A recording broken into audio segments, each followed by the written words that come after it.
tanya, jawab, mikir.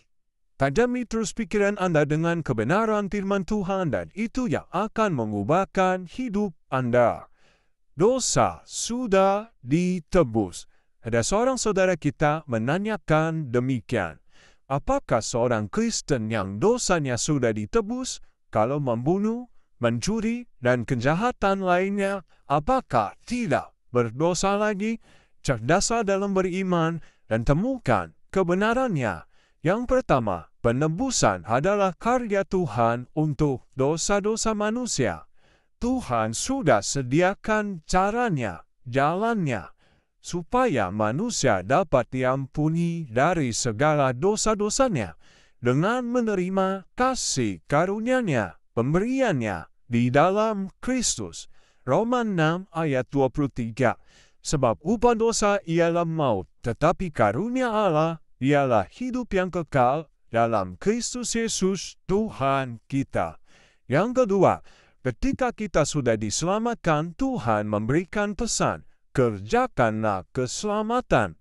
Diusahakan, dipertahankan keselamatan itu, karena banyak yang dipanggil, sedikit yang dipilih. Ya. Filipi 2 ayat 12 dan 13.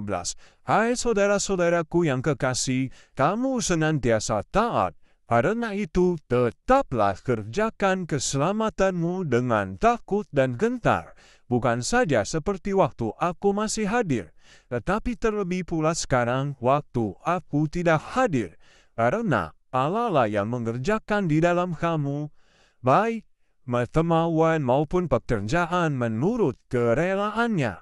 Kami tidak percaya aliran hipergrace, sekali selamat tetap selamat. Yang ketiga, tuduhan atau fitnahan dari guru agama tidaklah benar. Bagi orang yang sudah percaya Yesus bisa berbuat dosa, karena Tuhan telah menanggung semua dosa-dosa kita. Alkitab katakan, janganlah kita sia-siakan kasih karunia-Nya. 2 Korintus 6 ayat yang ke-1. Sebagai teman-teman sekerja, kami menasihatkan kamu, supaya kamu jangan membuat menjadi sia-sia kasih karunia Allah yang telah kamu terima. Yang keempat, tidak ada dosa besar dan dosa kecil. Setiap dosa yang tidak diakui di hadapan Tuhan akan mengakibatkan kematian kekal, kebinasaan. Tanpa kekudusan tidak seorang pun dapat bertemu dengan Tuhan, dan surga adalah tempat kudusnya Tuhan. Ibrani 12 ayat 14. Berusahalah hidup damai dengan semua orang dan kejarlah kekudusan, sebab tanpa kekudusan tidak seorang pun akan melihat Tuhan, bertemu dengan Tuhan. Yang kelima, Tuhan tidak bertentangan dengan firman-Nya. Setiap perbuatan kita atau orang yang berbuat dosa dan kejahatan akan dituntut untuk pertanggungjawabannya. 2 Korintus 5 ayat yang ke-10. Sebab kita semua harus menghadap takhta pengadilan Kristus, supaya setiap orang memperoleh apa yang patut diterimanya sesuai dengan yang dilakukannya dalam hidupnya ini, baik ataupun jahat. Yang keenam, jika dosa sudah ditebus dan kita sengaja berbuat dosa lagi, itu namanya tidak menghargai karya penebusan Tuhan, mempermainkan Tuhan. Tidak ada lagi korban untuk menghapus dosa. Yang ada adalah kematian yang mengerikan. Ibrani 10 ayat 29.